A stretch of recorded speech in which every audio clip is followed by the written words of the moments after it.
Ang prinsipyo na sinusunod ko bilang isang, miyembro ng ating simbahang Katoliko, yoong hindi dapat tayo nagdiriwang kapag ang ating kapwa ay bumabagsak. Yun lang, very simple.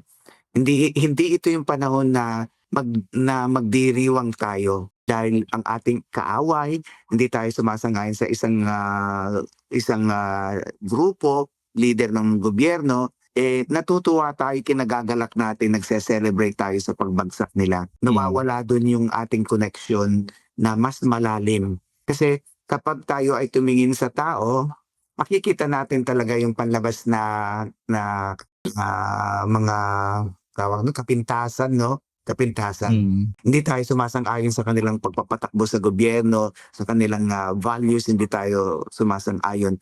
Pero yung the image of Christ that is imprinted in the soul of every person, dun dapat ang tinitingnan natin yung pinaka-core and basic na connection natin sa tao.